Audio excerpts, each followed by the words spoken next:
Welcome back to IPAT Thing. When we last left off, we had just killed Neptune, and now we are moving on to Mars. Kinda looks a lot like Napalm Man, don't you think? Coincidence?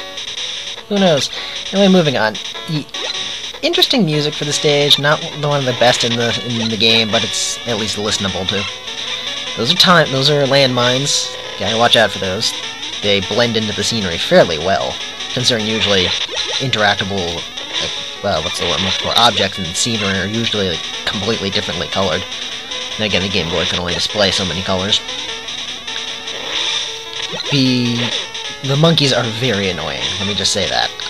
They are going to be the biggest thorn in your side of all the generic mooks. The explosive rockets with the eyes here, they're a little more than what you think. If you actually let them take off, for lack of a better word, warhead will float down on a parachute and pretty much hit you. That thing tracks you, like, with perfect accuracy for the most part. I've found very few ways to actually reliably dodge it. So it's really just an issue of kill it before it gets off the ground. You can actually blow up the bananas that the monkeys are throwing at you, right there. So if you were really desperate, you could try to farm health and P-chips off of them, but it's really a waste of your time. One of the few times where this is one of the few times where I find salt water fairly useful, because it kills these things in 2 hits, and if you miss, you got that splash effect that'll probably hit them anyway. Mars is technically weak to the salt water, but I am only going to show off what happens if you really try to use it against him. It's not a very functional weapon to use against him. Mid-boss. Gonna be facing this thing twice. Yeah, this is exactly what it looks like. You have to hop from platform to platform and shoot it. Thankfully, it dies fast. Because, yeah, like there, it's very easy to get a cheap hit in and get knocked off into the abyss. Unfortunately, you see I have to pass on a lot of these nice little goodies like the large P-chips and E-tanks. Unfortunately, I cannot get up there by any means at the moment because I do not have either Rush Coil yet, or I don't have the Magnet Hand, which is a power-up for the Megaman, which will let the hand grab onto power-ups that it touches. So eventually, not only do you gain the ability to kill crap by fisting them, you can also mug them while you're at it. Yeah, I'm probably not going to let the fist thing die for a little bit, because, let's face it, there's almost like a running pattern here. Like, if Woodman was... First we had, Woodman, and then Hardman. I mean, come on, you're telling me the innuendo doesn't exist? It isn't me? Am I the pervert? I don't think so. It's a pretty basic stage, though, for the most part. Getting back on subject here. Something more pleasant, I guess. Another decent spot to farm for power-ups are on these little turtle spike thingies, because they'll shoot out those little missiles ad nauseum, and they are destructible for power-ups. Again, I really don't advise farming. I'm going to not farm on this. The problem is, there are not a lot of freebie power-ups like there were in some of the other games, Megaman games that gave you money. So you pretty much have to rely on lucky drops for the most part if you want to get anywhere, unless you feel like repeating stages over and over again. Because there's no way to exit out of a stage once you've entered it outside of getting game over or completing it.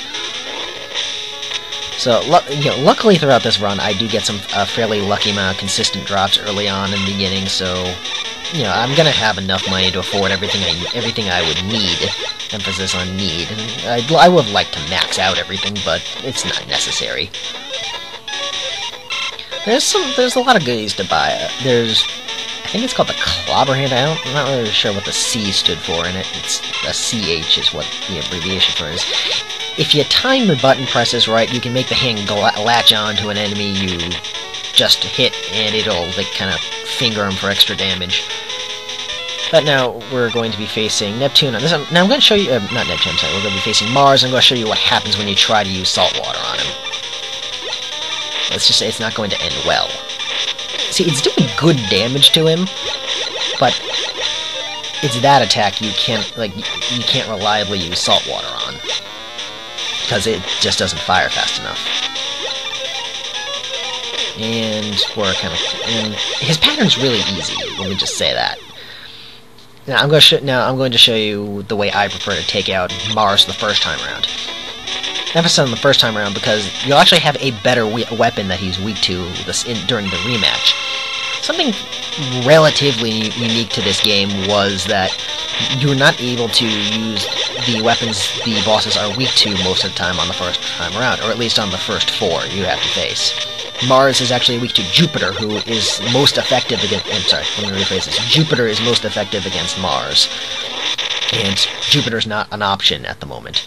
Mercury, who we will be taking out after Mars, was actually weak to Saturn. Again, not an option at this moment of time. Neptune is actually weak to Terra, or Earth's weapon, believe it or not. So we'll burn those bridges when we get there. First, we're gonna go jack Mars's power. I really do love that cutscene.